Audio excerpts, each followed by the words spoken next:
Hi hi guys, guys. Welcome the Pakistani father and son reaction में। उम्मीद करता हूँ आप सब खैरियत से होंगे, यहाँ होंगे, खुश होंगे, आबाद मेरा हैं। नाम आजाद है मैं नाना यार। हूँ। भाई साहब, भारत ने रातों रात अपनी जीडीपी में 13.5 बिलियन डॉलर्स की तेज रफ्तार बढ़ोतरी करके चीन पाकिस्तान के कलेजे पर लगा इतनी दिया। ज्यादा क्या बोल रहे हो अब यार? भाई 13.5 बिलियन डॉलर आप की अंदाजा बढ़ोतरी लगा ना भाई। यार। ये कैसे किया ये भारत इंडिया ने? तो का रिजर्व के दौर चला गया होगा वाह। वही ना यार, जीडीपी में इतना तेजी से हाँ ना इजाफा। यार, वजह देखते हैं सारे भाई साहब, सारे वॉच करते मुल्क। हैं भाई साहब, कौन ऑन करते हैं, वही तो। पाकिस्तान में तो इतना हमारे पास रिजर्व भी नहीं है। वही ना, तो स्टार्ट। हाँ?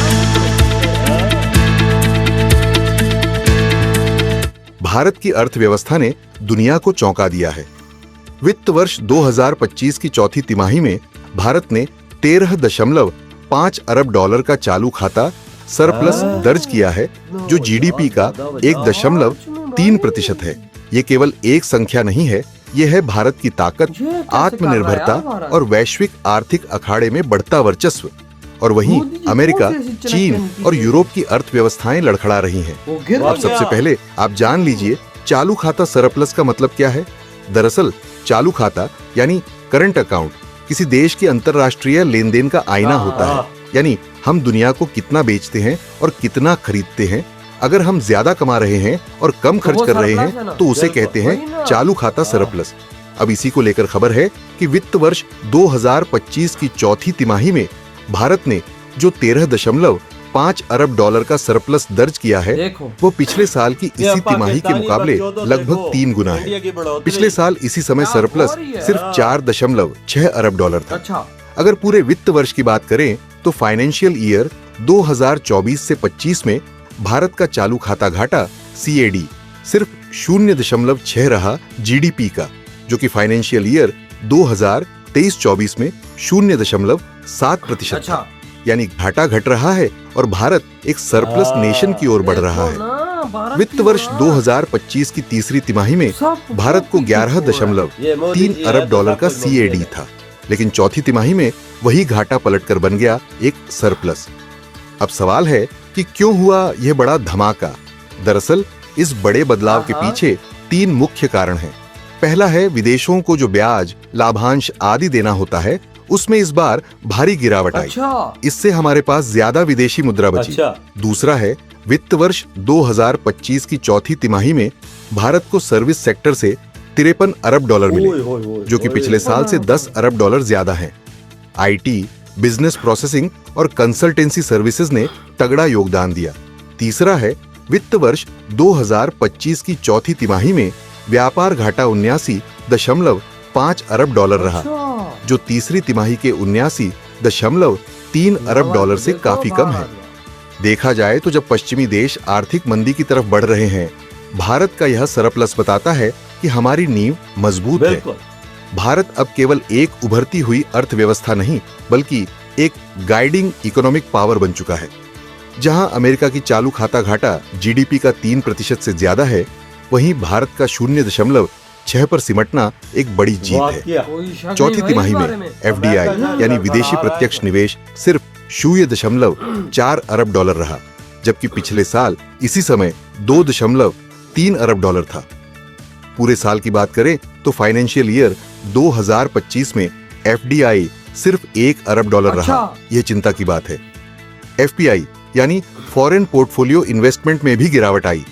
चौथी तिमाही में 5.9 अरब डॉलर का आउटफ्लो रहा। फाइनेंशियल ईयर 2025 में कुल मिलाकर 3.6 अरब डॉलर का नेट इनफ्लो रहा, जबकि फाइनेंशियल ईयर 2024 में 44.1 अरब डॉलर था।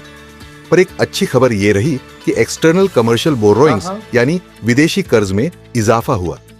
चौथी तिमाही में भारत को 7.4 अरब डॉलर का इनफ्लो मिला, जबकि पिछले साल सिर्फ 2.6 अरब डॉलर था। वित्त वर्ष 2025 की चौथी तिमाही में भारत के फॉरेक्स रिजर्व में 8.8 अरब डॉलर की बढ़त दर्ज हुई। भले ही ये पिछले साल के 30.8 अरब डॉलर से कम है, लेकिन इस बार के सरप्लस ने बैंकों में आत्मविश्वास भर दिया है। आईसीआरए की चीफ इकोनॉमिस्ट अदिति नायर का कहना है कि फाइनेंशियल ईयर 26 में चालू खाता घाटा सिर्फ 1% रहेगा। अगर कच्चे तेल की कीमत $70 प्रति बैरल के आसपास रहती है। सरप्लस सिर्फ एक आंकड़ा नहीं, बल्कि यह भारत के आत्मनिर्भर बनने का सबूत है। हम अब ज्यादा सेवाएं एक्सपोर्ट कर रहे हैं, कम आयात कर रहे हैं और अंतर्राष्ट्रीय वित्तीय स्थिरता में बड़ा रोल निभा रहे हैं। बिल्कुल। Make in India, digital India और स्किल्ड इंडिया जैसे अभियानों का असर अब दिखने लगा है। खैर, ये है न्यू इंडिया की नई आर्थिक तस्वीर। चालू खाता घाटे से निकलकर सरप्लस की दिशा में बढ़ता भारत, वो भी ग्लोबल अनिश्चितताओं के बीच। आपको क्या लगता है कि क्या भारत अगले साल भी सरप्लस हासिल कर पाएगा? आसानी से। क्या ये आर्थिक टर्निंग पॉइंट है? हाँ या ना में कमेंट करके अपनी राय जरूर दें। भाई साहब इधर हुई ये वीडियो खत्म। भाई भारत की उड़ान आज चीन पाकिस्तान को हजम नहीं होगी भाई। रातों रात $13.5 बिलियन का सरप्लस। तो देख ले भाई साहब इतनी बड़ी उड़ान है कि भाई साहब चुल्लू भर पाकिस्तानियों तुम डूब मरो। 25 करोड़ जनता के हमारे इस टाइम फॉरेक्स रिजर्व में इतने पैसे हैं। और ये भाई साहब सिर्फ सरप्लस में भारत जा रहा है। आप रातों रात इतने पैसे भारत कमा रहा है भाई साहब मेहनत करके, और तुम लोग क्या कर रहे? तुम्हारे अकाउंटों में इतने पैसे नहीं है।